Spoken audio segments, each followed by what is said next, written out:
Bengaluru second airport. ಈಗ ಬೆಂಗಳೂರಿನಲ್ಲಿ ಎರಡನೇ ವಿಮಾನ ನಿಲ್ದಾಣ ವಿಳಂಬಕ್ಕೆ ಆಂಧ್ರಪ್ರದೇಶ ಮತ್ತು ತಮಿಳುನಾಡು ಕಾರಣನಾ? ವೀಕ್ಷಕರೇ, ಇನ್ನು ಬೆಂಗಳೂರು ಎರಡನೇ ಅಂತಾರಾಷ್ಟ್ರೀಯ ವಿಮಾನ ನಿಲ್ದಾಣಕ್ಕೆ ಸಂಬಂಧಿಸಿದಂತೆ ಕೇಂದ್ರ ಸರ್ಕಾರವು ವಿಳಂಬ ನೀತಿಯನ್ನು ಅನುಸರಿಸುತ್ತಿದೆ.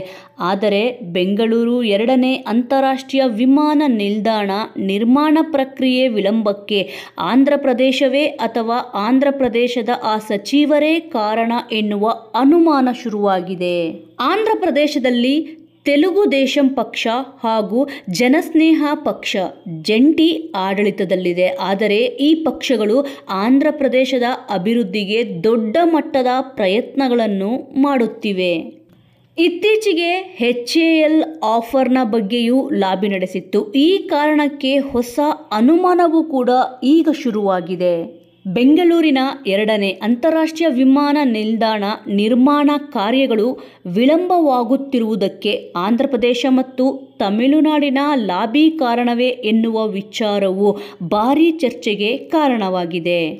ಆಂಧ್ರಪ್ರದೇಶದ ತೆಲುಗು ದೇಶಂ ಪಾರ್ಟಿಗೆ ಸೇರಿರುವ ರಾಮ್ ಮೋಹನ್ ನಾಯ್ಡು ಅವರು ಕೇಂದ್ರ ನಾಗರಿಕ ವಿಮಾನಯಾನ ಸಚಿವರಾಗಿದ್ದಾರೆ ಎನ್ನುವುದು ಇಲ್ಲಿ ಗಮನಿಸಬೇಕಾದ ಅಂಶ. ಇನ್ನು ತಮಿಳುನಾಡಿನ ಸರ್ಕಾರವು ತಮಿಳುನಾಡಿನ ಹೊಸೂರಿನಲ್ಲಿ ವಿಮಾನ ನಿಲ್ದಾಣವನ್ನು ನಿರ್ಮಾಣ ಮಾಡುವ ಮೂಲಕ ಬೆಂಗಳೂರಿಗೆ ಪೈಪೋಟಿ ನೀಡುವುದಕ್ಕೆ ಮುಂದಾಗಿದೆ. ತಮಿಳುನಾಡಿನ ಹೊಸೂರಿನಲ್ಲಿ ವಿಮಾನ ನಿಲ್ದಾಣ ನಿರ್ಮಾಣಕ್ಕೆ ಈಗಾಗಲೇ 2 ಜಾಗಗಳನ್ನು ಫೈನಲ್ ಮಾಡಲಾಗಿದೆ. ಕೇಂದ್ರ ಸರ್ಕಾರವು ತಮಿಳುನಾಡಿನಲ್ಲಿ ವಿಮಾನ ನಿಲ್ದಾಣ ನಿರ್ಮಾಣ ಮಾಡುವುದಕ್ಕೆ ಎಲ್ಲ ಮಾದರಿಯ ಸಹಕಾರವನ್ನು ನೀಡುತ್ತಿದೆ. ಇದಕ್ಕೆ ಮುಖ್ಯ ಕಾರಣ ತಮಿಳುನಾಡಿನಲ್ಲಿ 2026ನೇ ಸಾಲಿನಲ್ಲಿ ವಿಧಾನಸಭೆ ಚುನಾವಣೆ ಇದೆ. ಇನ್ನು ಆಂಧ್ರಪ್ರದೇಶದ ಲಾಬಿ ದಿನೇ ದಿನೇ ಹೆಚ್ಚಾಗುತ್ತಿದೆ. ಬೆಂಗಳೂರು ಕೇಂದ್ರೀಕೃತವಾಗಿರುವ ಪ್ರತಿಷ್ಠಿತ ಏರೋಸ್ಪೇಸ್ ಸಂಸ್ಥೆಗಳು ಹಾಗೂ IT-BT ಸಂಸ್ಥೆಗಳನ್ನು ಸೆಳೆಯುವುದಕ್ಕೆ ಆಂಧ್ರಪ್ರದೇಶ ಸರ್ಕಾರ ಪ್ರಯತ್ನಿಸುತ್ತಿದೆ. ಆಂಧ್ರಪ್ರದೇಶದ ಮುಖ್ಯಮಂತ್ರಿ ಚಂದ್ರಬಾಬು ನಾಯ್ಡು ಅವರ ಪುತ್ರ ಹಾಗೂ IT ಸಚಿವರಾದ ನಾರಾ ಲೋಕೇಶ್ ಅವರು ಬೆಂಗಳೂರು ಏರೋಸ್ಪೇಸ್ ಉದ್ಯಮಿಗಳಿಗೆ ಬಹಿರಂಗ ಆಹ್ವಾನ ಕೊಟ್ಟಿದ್ದರು. 1777 ಎಕರೆ ಭೂಸ್ವಾಧೀನಕ್ಕೆ ಸರ್ಕಾರ ಹೊರಡಿಸಿದ್ದ ಅಂತಿಮ ನೋಟಿಫಿಕೇಶನ್ ಅನ್ನು ಕರ್ನಾಟಕ ಸರ್ಕಾರ ರದ್ದು ಮಾಡಿತ್ತು. ಈ ಸಂದರ್ಭದಲ್ಲಿ ಈ ವಿಚಾರ ಕೇಳಿ ತುಂಬ ಬೇಸರವಾಯಿತು. ನಿಮಗಾಗಿ ನನ್ನ ಬಳಿ ಇನ್ನೊಂದು ಉತ್ತಮ ಐಡಿಯಾ ಇದೆ, ನೀವು ಆಂಧ್ರಪ್ರದೇಶದಲ್ಲಿ ಏಕೆ ಜಾಗ ನೋಡಬಾರದು ಎಂದು ಆಹ್ವಾನ ಕೊಟ್ಟಿದ್ದರು. ಇದು ಕನ್ನಡಿಗರ ಆಕ್ರೋಶಕ್ಕೂ ಕೂಡ ಕಾರಣವಾಗಿತ್ತು.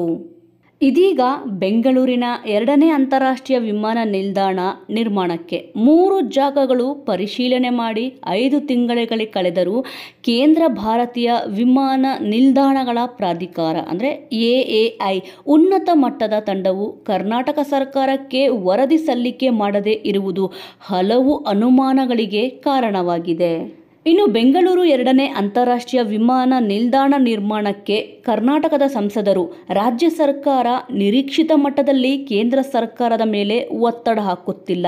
ಇದೇ ಸಂದರ್ಭದಲ್ಲಿ ಆಂಧ್ರಪ್ರದೇಶ ಮತ್ತು ತಮಿಳುನಾಡಿನ ಲಾಬಿ ಹೆಚ್ಚಾಗುತ್ತಿದೆಯೇ ಎನ್ನುವ ಅನುಮಾನವೂ ಕೂಡ ಮೂಡಿದೆ.